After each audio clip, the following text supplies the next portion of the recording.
Tiger எப்படி இருப்பான்னு ஏதாவது தெரிஞ்சதா என்று கேட்டான். அதை கண்டுபிடிக்க தான் சார் ட்ரை பண்ணிக்கிட்டு இருக்கோம், சீக்கிரமே கண்டுபிடிச்சிடுவோம் என்று செக்ரட்டரி சற்று தடுமாறி பதில் கூற, இன்னும் ஒரே வாரத்துக்குள்ள எனக்கு எல்லா டீட்டெயில்ஸ் வந்திருக்கணும். நம்ம ஸ்பை கிட்ட சொல்லி வேலையை சீக்கிரம் முடிக்க சொல்லு, இல்ல உன்னை நான் முடிச்சிடுவேன் என்று எரிச்சலுடன் சொல்லி தனது சிகரெட்டை வீசி எறிந்து கோபத்தோடு ஜன்னல் கம்பியை பிடித்து நின்றான் அவன். ஆனால் சர்வா கடினப்பட்டு தன்னை அமைதிப்படுத்திக் கொண்டான். தேவையில்லாம இங்க பிரச்சனை பண்ணி அதை மறுபடியும் எவனாவது வீடியோ எடுத்து வேதிகா குடும்பத்துக்கு தெரிஞ்சிச்சுன்னா அவ்வளோதான், மறுபடியும் ஒரு கச்சேரி ஆரம்பிச்சிடுவாங்க. அதனால என்ன ஆனாலும் பரவாயில்ல, பொறுமையா போயிடுவோம் என்று தனக்குத்தானே சொல்லிக் கொண்டவன், நான் ஒன்றும் என்னோட ஒய்ஃப் ஆஃபீஸில் வேலை பார்க்கல, நான் வேற ஒரு கம்பெனியில் வேலை பார்க்குறேன், வேற ஏதாவது என்னை பற்றி தெரிஞ்சுக்கணுமா என்று பொறுமையாக கேட்க, அப்போது அங்கு ஒரு லக்ஸுரி கார் வந்து நின்றது. அதிலிருந்து டாப் டு பாட்டம் ரிச்சான காஸ்டியூமில் வந்து இறங்கினான் ஒருவன். அவனை பார்த்ததும் குஷியான காமினி, ஹேய் கிருத்திக், வந்துட்டியா? உனக்காக தான் இவ்வளவு நேரம் வெயிட் பண்ணிக்கிட்டு இருந்தேன் என்று வேகமாக அவனிடம் சென்றாள். அந்த பெயரை கேட்டதும் சர்வாவும் திரும்பி பார்த்தான். இவனும் வந்திருக்கானா என்று தலையில் கை வைத்தான் சர்வா. கிருத்திக் சர்வாவின் கல்லூரி நாட்களில் பெண்களின் கிரஷாக வலம் வந்தவன். மேலும் கிருத்திக்கின் அப்பா மிகப்பெரிய பணக்காரர் என்பதால் அவனுக்கு சற்று மதிப்பு அதிகமாகவே இருந்தது. உள்ளே நுழைந்ததும், ஹே காய்ஸ், எல்லாரும் எப்படி இருக்கீங்க என்று சிரித்துக்கொண்டே கேட்ட கிருத்திக், ஏ சர்வா, நீயும் வந்திருக்கியா? நான் எதிர்பார்க்கவே இல்லையே, தேங்க்ஸ் ஃபார் கமிங் டா என்று நக்கலாக சிரித்துக்கொண்டே சொல்ல, சர்வா வேறு வழி இல்லாமல் பதிலுக்கு போலியாக, ஹாய் கிருத்திக், உன்னை பார்த்தது ரொம்ப சந்தோஷம் என்று சிரித்தான். பிறகு, okay let's start the party என்று ஜெகன் சத்தமாக கூற, அனைவரும் கத்தி தங்களது மகிழ்ச்சியை வெளிப்படுத்தினர். மேலும் அடுத்தடுத்து ஒருவர் பின் ஒருவராக வந்து கொண்டிருக்க, சர்வா அனைவரையும் பார்த்தபடி நின்றிருந்தான். அப்போது முன்னால் வந்து நின்ற சர்வாவின் கல்லூரி நண்பன் ஒருவன், லிசன் காய்ஸ், எல்லார் சார்பாவும் நான் கிருத்திக்கு தேங்க்ஸ் சொல்லணும். அவனாலதான் இன்னைக்கு நாம எல்லாரும் இங்க மீட் பண்ணி இருக்கோம். இவ்வளோ பெரிய ஹோட்டல்ல நம்ம ரீயூனியன் நடக்க காரணமே அவன்தான். ரொம்ப தேங்க்ஸ் கிருத்திக் என்று பொதுவாக பேச, உடனே முன்னால் வந்த காமினி, ஆமா, கிருத்திக்கால தான் நமக்கு இந்த ஹோட்டல் கிடைச்சிருக்கு, அவன் தான் இது எல்லாத்துக்கும் இன்னைக்கு பே பண்ண போறான். கிருத்திக், மொத்தமா எவ்வளவு செலவாகுது கொஞ்சம் சொல்ல முடியுமா என்று அவள் கேட்க, கிருத்திக் முகத்தில் ஒரு மெல்லிய சிரிப்பு வந்து சென்றது. அதை பத்தி அப்புறமா பேசுவோம் என்று பொதுவாக சொல்லிவிட்டு காமினியின் காதில் ஏதோ மெதுவாக கூறினான். அதை கேட்டு அவளும் சிரித்தாள். டியர் ஃப்ரெண்ட்ஸ், யாருக்கெல்லாம் ஃபுட் அண்ட் ட்ரிங்க்ஸ் வேணுமோ எல்லாருமே ஆர்டர் பண்ணுங்க. யாரும் பில் பத்தி கவலையே பட வேண்டாம், நான் பாத்துக்கிறேன். என்ன பிடிக்குதோ அதை வாங்கி சாப்பிடுங்க என்று கூறி அவன் சிரிக்க, வழக்கம் போல இவன் பந்தா பண்ண ஆரம்பிச்சிட்டான்.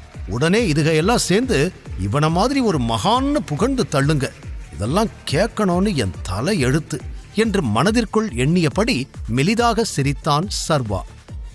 அவன் நினைத்தது போலவே ஜெகன், இப்போ கிருத்திக் அவனோட அப்பா பிசினஸ் தான் பார்த்துக்கிட்டு இருக்கான். அவன் அப்பாவுக்கு அடுத்து அவன் தான் பிசினஸ் எல்லாம் டேக் ஓவர் பண்ணிக்க போறான். அப்புறம் உங்களுக்கெல்லாம் ஒரு விஷயம் தெரியுமா? இந்தியாவோட டாப் பணக்காரங்க லிஸ்ட்ல அவன் அப்பாவும் இப்ப இருக்காரு.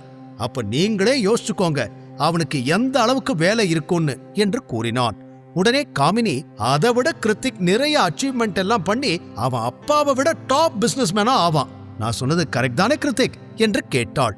அப்போது கிருத்திக் மற்றும் காமினி இருவருக்குள்ளும் ஒரு சின்ன பார்வை பரிமாற்றம் நடக்க, அதை சர்வா நன்றாகவே கவனித்தான். ரெண்டும் ஏதோ பிளான் பண்ற மாதிரி தெரியுது, ஆனா என்னன்னு தான் புரியல, எதுக்கும் கொஞ்சம் உஷாராவே இருக்கணும் என்று நினைத்தவனின் பார்வை கிருத்திக்கை விட்டு நகரவே இல்லை. அப்போது, ஏ காமினி, அந்த டாப் பிசினஸ்மேன் லிஸ்ட்ல இப்பதான் கிருத்திக்கோட அப்பா பேர் ஆட் ஆயிருக்கு. ஆனா அந்த லிஸ்ட்ல யாரோட பேரு எப்பவும் ஃபர்ஸ்டா இருக்குன்னு உங்களுக்கெல்லாம் தெரியுமா? கூட்டத்தில் இருந்த இன்னொரு நண்பன் வெற்றிவேல் கேட்க, அங்கே முழு அமைதி நிலவியது.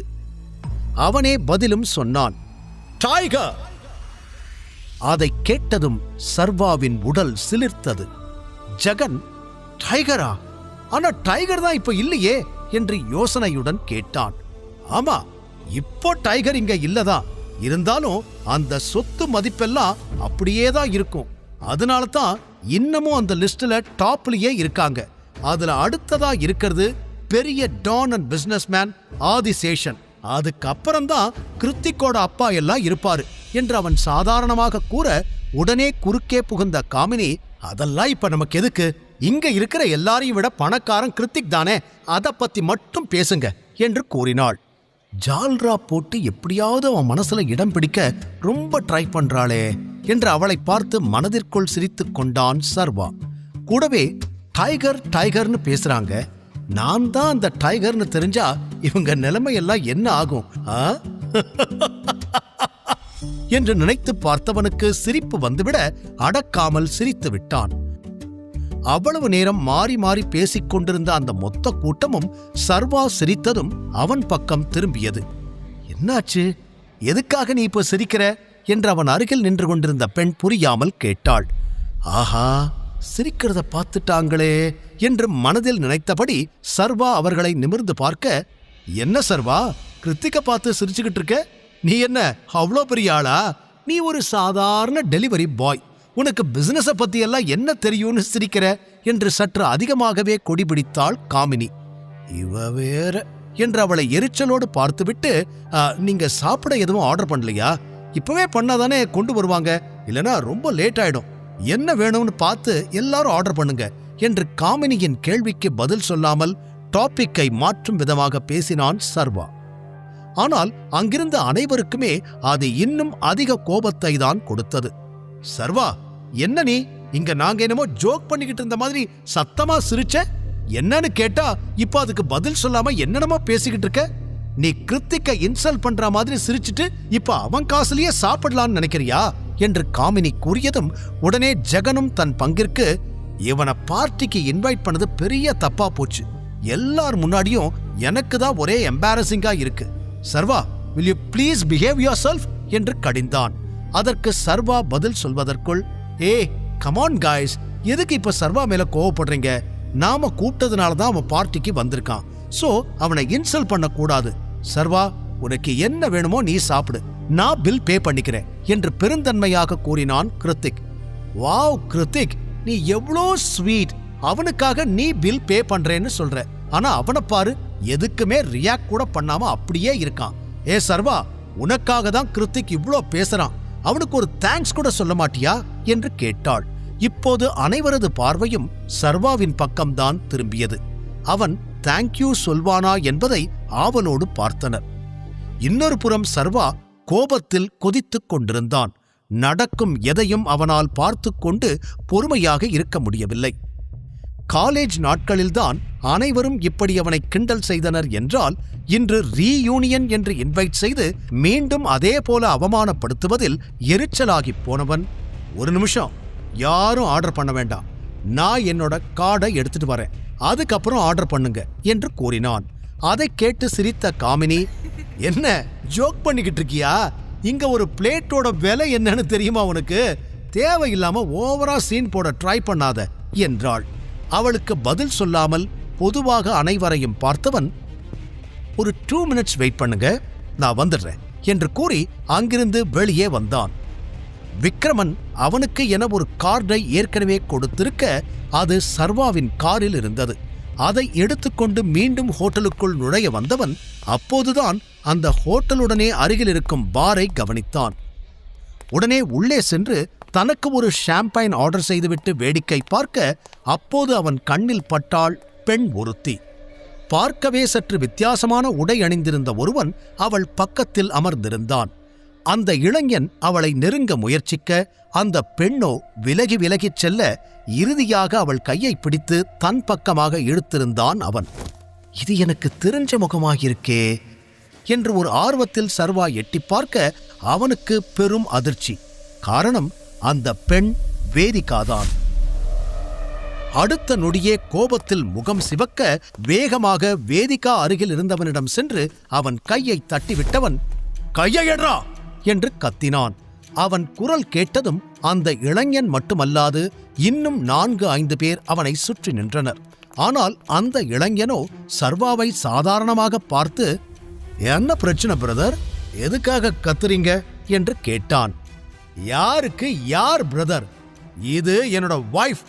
முதல்ல அவன் மேல இருந்து கையை எடு, இல்ல வெச்ச கை உன் உடம்புல இருக்காது என்று கோபமாக கத்தினான். அப்போதுதான் வேதிகா அவனை பார்த்தாள். சர்வாவின் குரலை கேட்டு மெலிதாக சிரித்த அந்த இளைஞன் தனது ஆட்களை பார்த்து ஏதோ செய்கை செய்ய 3 பேர் சர்வாவின் தோள்களை பிடித்து இழுத்துக்கொண்டு வெளியே சென்றனர். தன்னை காப்பாற்ற வந்த சர்வாவை அடியாட்கள் இழுத்துச் செல்வதை பதட்டத்துடன் பார்த்தாள் வேதிகா. அவர்கள் தன்னை அடிக்கத்தான் வெளியே இழுத்துச் செல்கிறார்கள் என்று சர்வாவிற்கும் தெரியும். அவனுக்கு அதுதான் வேண்டும். அந்த இடத்தில் வேதிகா முன்னால் சண்டையிடுவதற்கு அவன் விரும்பவில்லை. எனவே அவர்களோடு அமைதியாக சென்றான். அந்த பாருக்கு பின்னால் இருந்த கதவின் வழியே அவனை வெளியே தூக்கி எறிந்தனர். அந்த இடமும் சற்று இருட்டாகவே இருக்க, இந்த இடம் கரெக்டா இருக்கும், இப்ப யாரும் வீடியோ போட்டோ எடுக்க மாட்டாங்க. முழு கதையையும் கேட்டு மகிழ பாக்கெட் FM ஆப்பை டவுன்லோட் செய்யுங்கள். லிங்க் டிஸ்கிரிப்ஷனில் கொடுக்கப்பட்டுள்ளது.